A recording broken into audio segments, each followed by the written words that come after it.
नमो बुद्धाय, नमो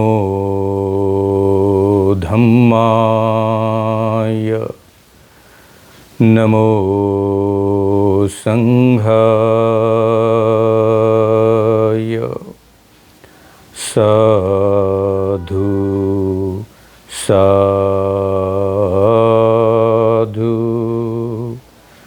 साधु।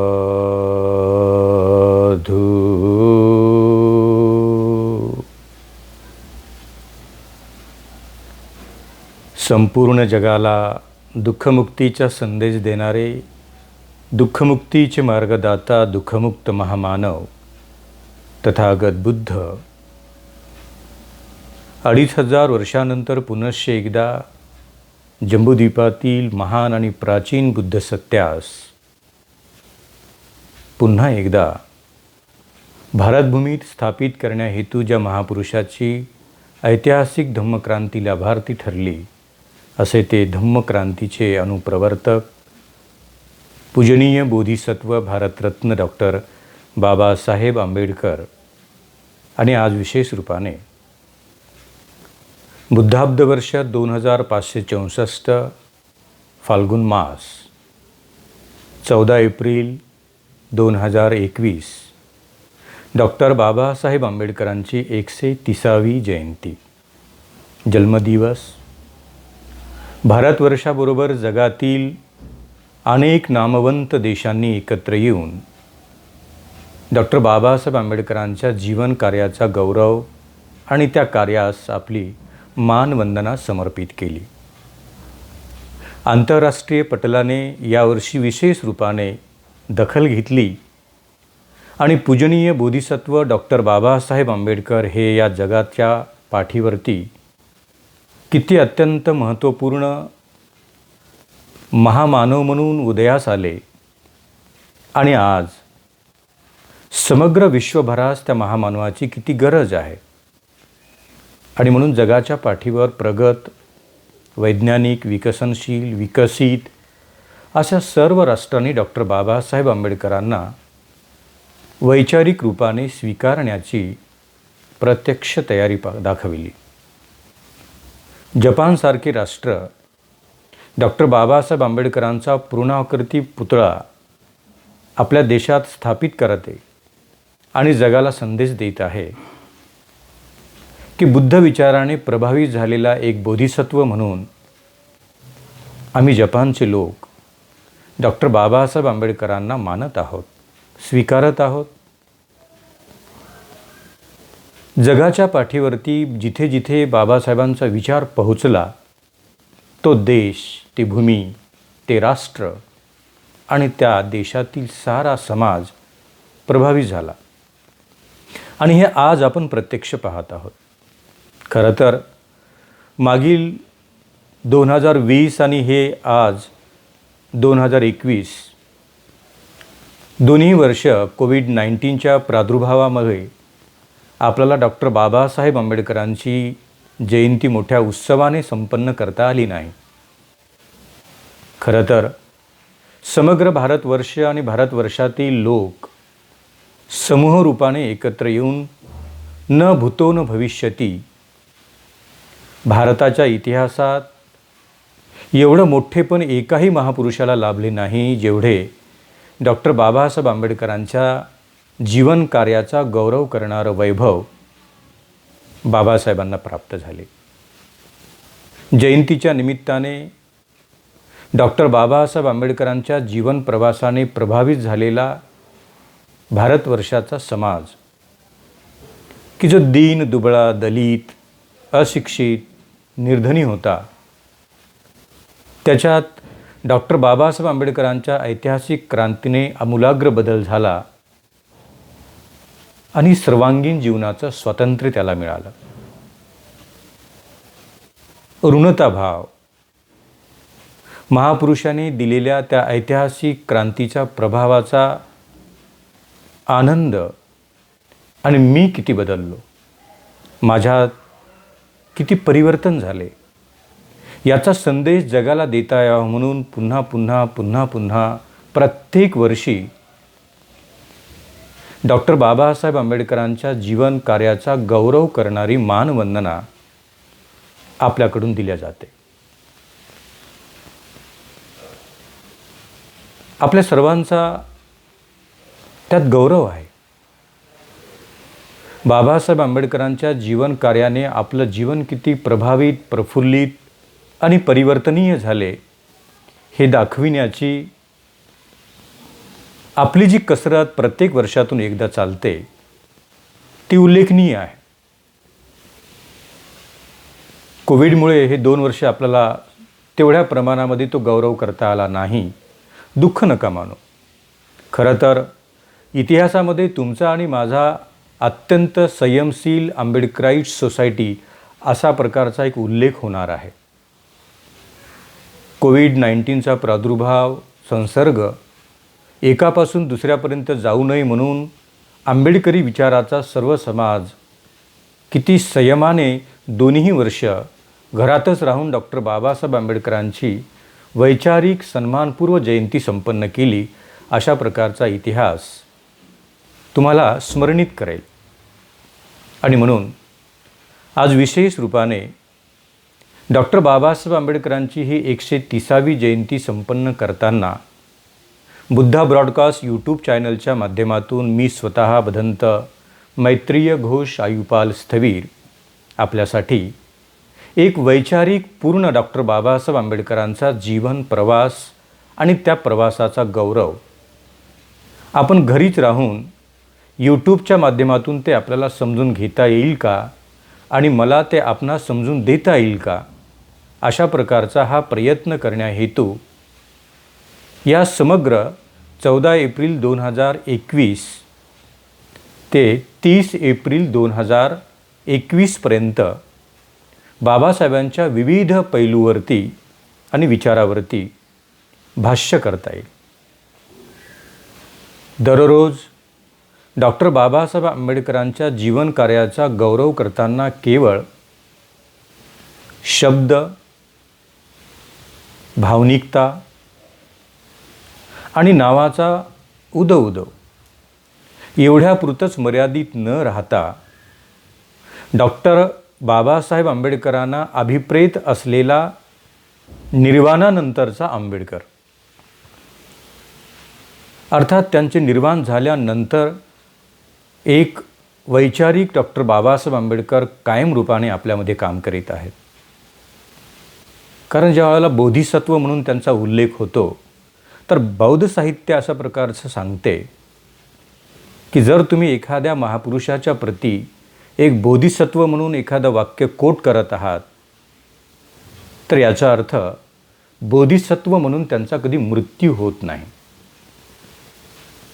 केवळ शरीर रूपाने, देह रूपाने, कायिक रूपाने ते शरीरीय निसर्गाचा अंतिम निरोप घेते, परंतु बोधिसत्व म्हणून केलेल्या कायिक, वाचिक आणि मानसिक कर्माचा एक प्रभाव अनंत काळासाठी या निसर्गात शाश्वत राहतो. तो अंतिम आहे. त्याला मृत्यू नाही, त्याला शेवट नाही. आणि म्हणून डॉक्टर बाबासाहेब आंबेडकरांना बोधिसत्व म्हणून जगाच्या अत्यंत उल्लेखनीय विद्वानांनी संबोधित केले की डॉक्टर बाबासाहेब आंबेडकर हे एक महान विद्वान आणि त्यागी, शीलवान, अनेक पारमितांचा पूर्णत्व स्वीकारलेला, पाहिलेला, जाणलेला एक बोधिसत्व म्हणून बाबासाहेबांकडे पाहिलं जाते. म्हणजे याचाच अर्थ आज 2021मध्ये डॉक्टर बाबासाहेब आंबेडकरांची 130वी जयंती संपन्न करताना पूजनीय बोधिसत्व डॉक्टर बाबासाहेब आंबेडकर तुमच्यात, माझ्यात आणि या समग्र चराचराच्या निसर्गकन्येमध्ये बाबासाहेब शाश्वत आहेत. आता तो शाश्वत असलेला बाबासाहेब, शाश्वत असलेला बोधिसत्व, शाश्वत असलेला महामानव कोणत्या रूपाने आहे? त्याला म्हटलेलं आहे वैचारिक रूपाचा बोधिसत्व, आचरणिक रूपाचा बोधिसत्व, पथदर्शक बोधिसत्व, मार्गदर्शक बोधिसत्व, मार्गस्वरूप बोधिसत्व या निसर्गामध्ये आजही स्थापित आहेत आणि त्या वैचारिक, मार्गदर्शक, आचरणिक, त्यागी, शीलवान, पांडित्य पूर्णयुक्त जीवन कार्याचा आज तुम्हाला, मला आणि समग्र विश्वातील समाजाला गौरव करावा लागेल. जे शाश्वत असलेले बोधिसत्व मला समजून घ्यावे लागतील. ज्या बोधिसत्वाचा मृत्यू झालेलाच नाही ते बोधिसत्व मला समजून घ्यावे लागते. आणि म्हणून आजचा समाज, भूतकाळात होऊन गेलेला समाज आणि भविष्यकाळात हजारो वर्षानंतर या निसर्गात येणारा समाज, अनेक बदल होत राहतील. माणसे बदलतील, समाज बदलतील, मान्यता बदलतील. पण बोधिसत्व म्हणून डॉक्टर बाबासाहेब आंबेडकरांचा जीवन आणि कार्य तटस्थ रूपाने त्या त्या स्थित्यांतरामध्ये, त्या त्या काळामध्ये समर्थपणे मार्गदर्शक डॉक्टर बाबासाहेब आंबेडकर म्हणून कार्य करत राहील. आणि म्हणून आज डॉक्टर बाबासाहेब आंबेडकरांची 130वी जयंती संपन्न करताना आपण एक टायटल निवडलं आहे की पुढील 15 दिवस याच्यावरती काम करूया, 15 एपिसोड काम करूया. Guidance of doctor Babasaheb Ambedkar to the Indian society and universe. भारतीय समाज आणि समग्र जगाला दिलेल्या बाबासाहेबांचं मार्गदर्शन आणि त्याचे विविध प्रकारचे पैलू आपण समजून घेण्याचा प्रयत्न करीत आहोत. डॉक्टर बाबासाहेब आंबेडकरांचे भारतीय समाज आणि सामाजिक समता प्रति असलेले मार्गदर्शन. डॉक्टर बाबासाहेब आंबेडकर आणि भारतीय समाजातील स्वातंत्र्याबद्दल केलेली बाबासाहेब आंबेडकरांची भाष्य, भारतीय समाज आणि कायदेविषयक असलेला उल्लेख, भारतीय समाज आणि मानवता, अशा विविध प्रकारचा एक एक पैलू आज एक मार्गदर्शक बाबासाहेब म्हणून ते काय मार्ग देत आहेत. आपण आपल्या व्ह्यूजबद्दल आत्ता विचार नको करायला. मला काय वाटते याच्याबद्दल नको विचार करायला. थेट डॉक्टर बाबासाहेब आंबेडकरांनीच आपलं कोणतं मत व्यक्त केलेलं आहे, स्वतः बाबासाहेब आंबेडकर या विषयाबद्दल काय बोलत आहेत, त्याचा संदर्भ कोणता आहे, ते कुठे बोलले, मग त्याचा संदर्भ रायटिंग अँड स्पीचेसमध्ये येतो का, चरित्रामध्ये येतो का, एखाद्या भाषणात येतो का, एखाद्या पत्रात येतो का. बाबासाहेब आंबेडकर न्यायाची भूमिका मांडताना सामाजिक न्याय कशा पद्धतीने मांडतात आणि सामाजिक न्यायाची त्यांची धारणा कोणती होती. सामाजिक उत्थानाकरिता कोणकोणती साधने आवश्यक आहेत, बाबासाहेबांनी यांचं कोणतं मार्गदर्शन केलेलं आहे. बाबासाहेब का आग्रह करतात की तुम्ही आणि कायदेविषयक ज्ञान याबद्दल तुम्ही निष्णात व्हा, पारंगत व्हा. एखाद्या समाजाला कायदेविषयक पूर्ण ज्ञान जर नसेल तर तो समाज त्यांच्या न्याय हक्कापासून वंचित राहू शकतो. म्हणून स्वतंत्र भारताच्या प्रमुख सामाजिक प्रवाहामध्ये तुमचे काय अस्तित्व आहे आणि तुमचे कोणते हक्क आहेत याबद्दलचं पूर्णतः ज्ञान तुम्हाला झाल्याशिवाय आपल्याला हक्क मिळतात की नाही याबद्दलचा तो समाज, ती व्यक्ती, तो समूह विचार करणार नाही. आणि म्हणून डॉक्टर बाबासाहेब आंबेडकरांनी समग्र विषयांना जिथे जिथे स्पर्श केलेला आहे. खरं तर त्यांच्यासारखं महान व्यक्तिमत्व या जगाच्या पाठीवरती निश्चितच कोणी नाही आहे. एकही विषय बाबासाहेबांनी सोडलेला नाही. एक इतिहासाचा तज्ज्ञ, हिस्टोरियन डॉक्टर B.R. आंबेडकर, मोठा शब्द आहे. इतिहास कसा असावा त्याचे प्रमाण कोणते असावेत, आता उपलब्ध असलेला इतिहास खरा आहे की खोटा आहे, इतिहासाची मानके कोणती आहेत, कोणत्या इतिहासाला खरे मानावे आणि कोणत्या इतिहासाला असत्य मानावे, अशा प्रकारच्या समग्र बाबासाहेबांचं एक मार्गदर्शक तत्व इतिहासाबद्दल आहे. तुम्हाला आणि मला आज ते जाणावं लागेल की डॉक्टर बाबासाहेब आंबेडकरांनी इतिहासामध्ये लढलेल्या लोकांचा उल्लेख करत भीमा कोरेगावला कधीतरी गेले, आपला माथा टेकवला आणि जगाला सांगितलं, इथे इतिहास घडला, हे इतिहासाचे प्रमाण आहे. आणि या इतिहास घडविणाऱ्या लोकांना आपण शतशः नेहमी स्मरणित करा. लगेच बाबासाहेबांनी मार्गदर्शक म्हणून त्या समाजाला आदेश दिला, संदेश दिला, आग्रही केला. अशा प्रकारच्या अनेक उदाहरणांना घेऊन इतिहास समजून घेता येईल. बाबासाहेबांचं समाजशास्त्र समजून घेता येईल, बाबासाहेबांचं मानसशास्त्र समजून घेता येईल, बाबासाहेबांचं अर्थशास्त्र समजून घेता येईल, बाबासाहेबांचं कायद्याचं शास्त्र समजून घेता येईल, बाबासाहेबांचं धर्मशास्त्र समजून घेता येईल. एकही असा धर्म बाबासाहेबांनी सोडला नाही की ज्याच्याबद्दल बाबासाहेबांनी आपलं मत अधिकृत रूपाने व्यक्त केलेले नाही.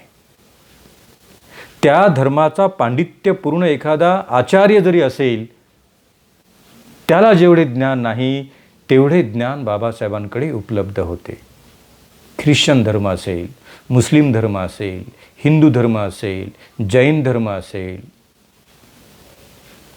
बौद्ध धर्म असेल, अशा विविध प्रकारच्या धम्म साहित्याला बाबासाहेबांनी अत्यंत जवळून अभ्यासलं आहे.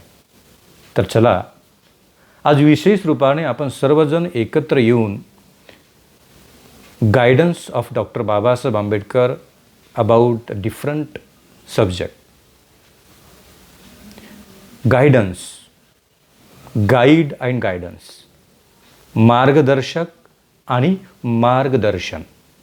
मी डॉक्टर बाबासाहेब आंबेडकरांना माझा मार्गदर्शक म्हणून आज स्वीकारणार आहे आणि मग त्या मार्गदर्शकाने दिलेले मार्गदर्शन या समग्र 15 दिवसाच्या एपिसोडमध्ये आपण सर्वजण समजून घेण्याचा प्रयत्न करूया. आपण सर्वजण बुद्धा ब्रॉडकास्ट यूट्यूब चॅनलला सबस्क्राईब करा, सदस्य व्हा आणि प्रत्येक वेळेला येणारा नवीन व्हिडिओ आपण नक्की पाहाल. आपलं मत व्यक्त करा. कमेंट बॉक्समध्ये जाऊन आपण आमच्याही या प्रेझेंटेशनबद्दल अजून काही नव्याने करता येईल का, याबद्दलच्या आपल्या काही सूचना असतील, मार्गदर्शन असेल, काही बदल असतील तर नक्कीच अपेक्षित आहे. मी स्वतः भदंत मैत्रीय घोष, आयुपाल स्थवीर आपल्या सर्वांसाठी अपेक्षा करत आहे. सर्वांना मंगलमैत्री देत आहे. नवीन विषय घेऊन उद्या आपण पुन्हा एकदा भेटणार आहोत संध्याकाळी बुद्धा ब्रॉडकास्ट यूट्यूब चॅनलच्या माध्यमातून. सर्वांना मैत्रीपूर्ण अनुमोदन. अनुमोदामी मैत्रीपूर्ण. जय भीम. साधू